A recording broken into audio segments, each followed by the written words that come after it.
Hello everyone, Melanie Woods here, and today's video is about resumes for teachers who are looking to change careers or pivot out of teaching and moving into something new. Now, this video is actually the second one in a series we have aimed directly at teachers. We've had so many teachers and educational people come up to us saying, help, I need help changing careers, I need help pivoting, but I need the expertise of organizations in order to know how to do all that. So this video is the second one in the series. The first one focused on more how to make that change and pivots and strategies and different things.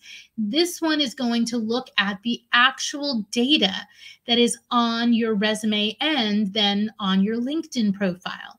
There's so many times that teachers are just passed over for jobs that they would be amazing at because their data still looks like they're in a classroom. You have so many great skills, both hard skills and soft skills, that need to come across in order for you to get chosen for that interview and chosen for that job. You also need to remember when you're looking at your resume and making this move from the educational setting to the non-educational setting, that the keywords change. And what's going to be utilized by these companies and recruiters to find you or to look at you is data that's different than the keywords you may have been using in the past. Now, this video today is not going to focus on the actual formatting of your resume. We have a video already that does that, which you should use as a teacher. Every year, we take all the resume formats, we test them, we run them through applicant tracking systems, we run them through companies, and make sure that it is the best format that we can possibly get to you to get you loaded into these systems and have a better chance of getting chosen for that interview. There's lots of other resume formats out there. I stand by ours because we test it extensively. Please do not go out and utilize one like a Microsoft Word template or something like that. So I will make sure at the end of this video, we do put a link to that resume format so you can look at it. And the template is free. You can, through the video, you watch the video and then you just put in your email and you can get a copy of the resume template 100% free. No worries. Okay, but so you have the resume template. Maybe you've already watched that video and that's what brought you here. What do you do for the actual bullets when you're trying to change from a teacher or somebody in an educational setting to corporate America? So here's what I did. I went off and looked at a bunch of your resumes and profiles and stuff and pulled in what I saw as the majority times what you guys were listing for your job descriptions or for your job duties. And that's this list right. Let me get to that quick for you. That is this list right here.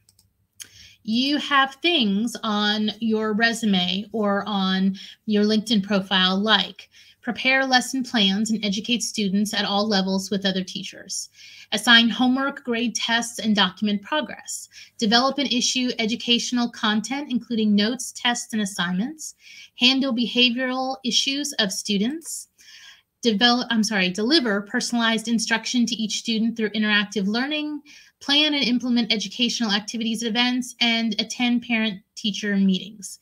And I'm going to tell you, no, that does not work for you when you're trying to make this career change or this pivot. So let's look at each one of these bullets independently, and I'm going to reword it for you and show you and explain to you why I did, what keywords I'm trying to link about, and why I made the changes that I did. Now, if you haven't subscribed yet to our channel, please take a moment, hit that subscribe button. I am thinking too about, I've gotten a lot of questions from teachers and educational about we have tons of interviewing videos, but doing one specifically of how to answer certain questions in making that gap switch from educational into the corporate America. But subscribe and you'll get access to all of our videos. It's all 100% free. And when new ones are released, it will let you know if you hit that notification button. Okay, let's look again at these. And so let's go through to the first one. So the very first one that we had was prepare lesson plans and educate students at all levels with other teachers. Now, is this an accurate representation of what you do as a teacher? Yeah, it absolutely is. but there's a better way to say it when we're looking at moving this change or doing this pivot to corporate. So let's look at how I reworded this. What I recommend you would say instead is you oversaw the curriculum development and lesson plan creation targeted at maximizing learning for students at various levels while working collaboratively with team members and leadership. Okay, let's pull this apart a little bit and let me try to explain to you why I made these different changes. So preparing lesson plans, is there a time that you're going to prepare lesson plans in corporate America? Yes, but it's more often called curriculum development. And you're going to see that as a much stronger set of keywords that you're going to want to pop up, not only on the applicant tracking systems, but with the interviews and the people that are going to actually do the hiring. Now, there were some other things that I've definitely changed in here. And some of the examples of that is collaboratively, showing that you are that team player. You're not in your classroom doing this alone, and working with other team members, which is very important in today's work environment. And the last one, and leadership. And I really want to dig into this piece of it because there is, when you get into that educational world, you think about the principals, the assistant principals, the counselors, the head of the department, whatever it is, by those terms. And I want you to change that when you're referring to them in your resume, in your LinkedIn profile, as the leadership of the department or leadership of the organization, because that's the way that they're going to, the lens that they're going to see your resume through when they're looking at it organizationally.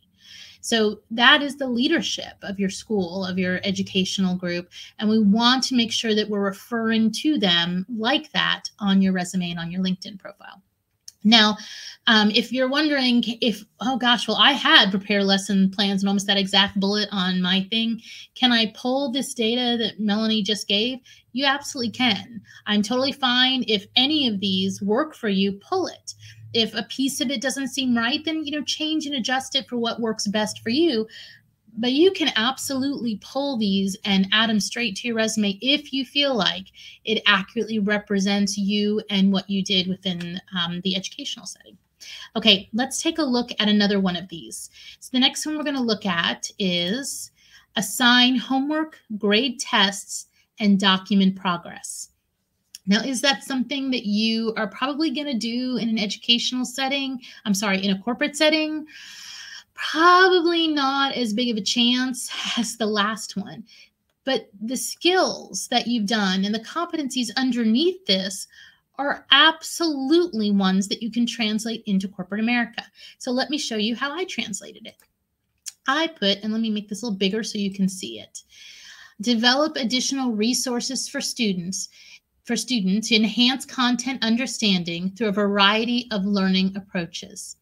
And then I did a second one to go with this, which is evaluate progress of learners and provide individualized feedback against established metrics. Now, let's break down both of these statements or sentences. Do you get assigned homework in corporate America? Yeah, probably not, right? That's usually not something that happens. But you do, if you're in a training and development position, work to help. If an employee is struggling with something, you may help get additional resources for that student, which may be that individual, which may be additional training, it may be an online course that they take, it may be a mentorship. And you're doing those same things as students. You do so much more than just assigning homework, right? You don't want to be seen as just doing that. So you are already working in most cases in doing this development of additional resources to make them available for whoever it is that you're trying to educate. And then the other thing that's important here when we go to the second sentence is that you're doing individualized feedback against established metrics. Whether you realize it or not, when you are grading tests and looking at a student's essay and grading that and then reporting back off on the grades that you provide, those are metrics. And metrics is a big keyword and a big concept that is used in corporate America. So again, do you see how I'm translating this from, if you put in there your grading tests, and that you're then, documenting the progress reports and doing report cards, that is seen different as if you're talking about that you're providing individualized feedback to the students and doing that against established metrics. I want you to go through every type of bullet that you have on your resume and think this way. Think corporate. There was a book that was out about the love language of the person that you're with, and you have to understand like what means, I love you to somebody. Well, I want you to think the same way when you're going through this job search process. You need to think about how they're looking at you and the lens that they're looking at you as opposed to the lens that you're coming from. You want to translate it for them. Okay, let's take a look at another one of these. So the next one is, let me make it bigger so you can see it. Our next one is develop and issue educational content, including notes, tests, and assignments. So how did I translate this one? Anybody got a guess? Well, it is that you are responsible for creating learning materials and presentations focused on accomplishing educational goals while respecting the needs and different learning styles of various students. Okay. What did I just do by translating it this way? Let's look at the different pieces.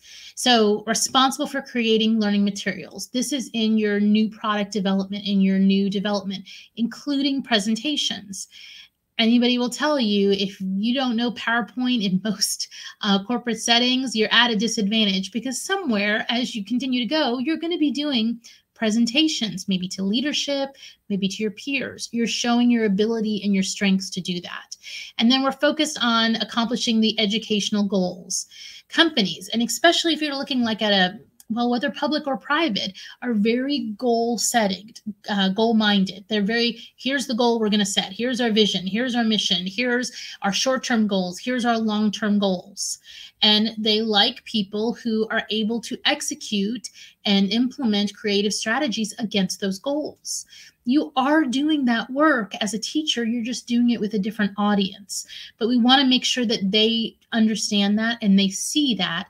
And that's why we have in there about accomplishing educational goals. So you want to, again, translate for the audience that you're going to be hitting. All right, let's go to another one. The next one that I have is handle behavioral issues of students. Whoops, and I already gave you the answer to that one. Okay, if you put handle behavioral issues of students on your resume, that's just not going to do anything for you at all. You're wasting space. There's so much more that you can say about the different activities and things that you have to do as a teacher and how varied it is than just something like handle the behavioral issues of students. So how can we make this to represent everything that's great about you and what you bring to the table as a teacher? Well, we can say that you manage classes to ensure all students are learning in a safe and productive environment that also instructs on core values aligned with our organization. Excuse me. Now, I say organization, and sometimes I'll have a teacher when I talk with them about things like this say to me, well, we're not an organization, we're an educational institution, or we're a school. Well, I got news for you. That's an organization, and you need to make that translation through. The other thing, and let me make it bigger a little bit again, I want to talk with you about on this is when you're looking at the different bullets on your resume, you want to be able to get across what you're doing, how you're doing it, and why you're doing it. So what are you doing? You're managing the classes, and you're doing it to ensure all students are learning in a safe and productive environment. But you're doing it by instructing on core values. Why? Because you're trying to align with your organization. There's a school district here that has a very strong thing that they do, which every student enters with a promise and exits with a purpose. And that is like the core values of that school. If you think about the school and the institution that you're in, you probably do have some kind of core values or a mission or a vision statement. The more you can help translate that to the future employers, the better you're going to be. All right, let's go on and look at another one. Our next one is, let me make it bigger so you can see it again. Deliver personalized instruction to each student through interactive learning. Now, let me start by saying this is not a bad bullet. This is not a bad bullet, but I think it could be better. There could be more that you could do to translate and to make this more impactful. So let's take a look and see what I did to make this better. I changed it to, you sought out new educational training and development methodologies, which we all know is something that teachers have to do almost every single day as things change. You sought out those, the methodologies, technology, materials to implement into the learning environment to further educational goals. Do you see how I'm bringing it all the way through as to here's what I did and here's why I am doing it? You want to make sure that you're doing that full picture for people to be able to see. Okay, let's go on to another one. The next one that I have here is plan and implement educational activities and events. Okay, again, it's not a bad bullet. It's just not enough. It doesn't tell enough about what you do. You can't be, as a job seeker, you don't want to be shy and self-deprecating to the point where you're not showing what's best about you. And don't get me wrong, you don't want to be arrogant ever. I have lots of candidates that are ruled out by companies because they say, oh, in the interview, they came across as so arrogant. And so I can do this, I do this. Oh, you guys are doing this wrong. You don't want to be that arrogant person. You do want to be humble, but you do want to also, you want to have your mojo. You want to say that, yes, I am strong in this, and yes, I have done this, and here's how I can do it for you. They need to have confidence in your skills and abilities. And this bullet, while not a bad bullet, doesn't drive confidence in the person that reads it, as opposed to taking the same bullet and changing it to manage additional related events in support of the organization to drive student engagement, provide additional educational opportunities, and foster a culture in alignment with the organization's vision. Now, that's a lot, I know. Does that represent what you did? Yep, it absolutely does. Are you doing those things? And when you're planning and implementing educational activities and events, yes, these are the reasons that you're doing them. I hope you can see how by adding this additional data, you're giving more information about what you're doing. You're trying to drive student engagement or learner engagement, something that every company wants you to do. And that also that you're fostering the culture. Companies are very, very, very strong on culture and trying to make sure that the things that they're doing are aligning with their goals and their ethics and their culture. So this, again, gives you that additional push of, I am used to doing this, even though you may be thinking of it different from an educational standpoint. Okay, let's keep going and take a look at the next one. Our next one is attend parent-teacher meetings. Attend parent-teacher meetings. Are you ever going to do this in corporate America? I don't think so, unless you're doing some kind of child psychologist role. I just don't think you're going to be doing something like this. However, this is a great bullet for you to have on your resume if you change it a little bit. And let me show you what I did. So taking this, attend parent-teacher meetings, here's how I adjusted it. Aligned with key stakeholders to work collaboratively on the individualized needs of the learners, balancing this with the necessary education requirements. Now, I want you to go back for a second and think, when you're attending these parent-teacher meetings, is this what you're doing? Because I bet this is exactly what you're doing. You are trying to, the key stakeholders are all the people that are involved. If you're doing just meeting with the parent, if you're doing a meeting where there is a counselor involved too, or there is a lawyer involved, or the child is a special needs child, and there's other resources in the room, you are trying to align all of these key stakeholders together in this meeting. And you're trying to do it, working as a team, working collaboratively to focus on the individualized needs of this particular learner. And you're trying to do that, all of that, balancing it with the educational requirements that are put in place by your organization. Now, which one would you rather have on your resume? Attend parent-teacher meetings or aligned with key stakeholders?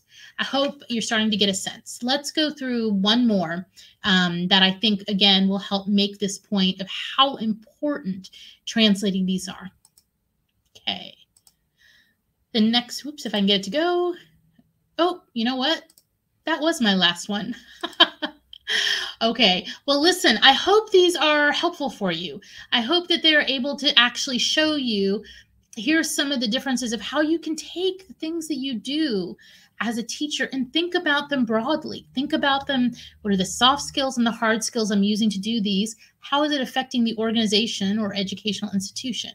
Now, remember, anytime that and we covered this in the first video, where you need to have, in addition to a push approach on your job search, you need to have a pull approach. And you want to do your resume first before you get to the LinkedIn profile and all of that and other type of pull systems, so that the data that you're providing is as good as possible. And so you're not redoing this 80 times.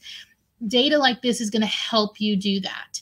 Now, if you have additional things that you're like, I just don't know how to translate this, but I'm doing great, put it in the comments down below. We do our best, my team and I, to look at every single comment and reply to everyone we possibly can to try and provide additional free resources. Now, there are a lot of people offering career advice, and all of them should not be. If you're going to be taking career advice on your resume, please, please, please go to somebody. You, of course, come to us. We have all these free resources for you on this YouTube channel, but go to somebody who is going to provide you data that is factually based and has a background in doing this.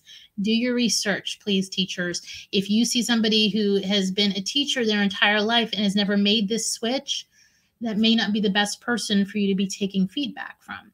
If you have somebody who has been doing resumes and doing this career coaching and counseling and understands your world, you're going to have better success. There are lots of people out there ready and willing to support you with free resources. Take advantage of them as much as you can.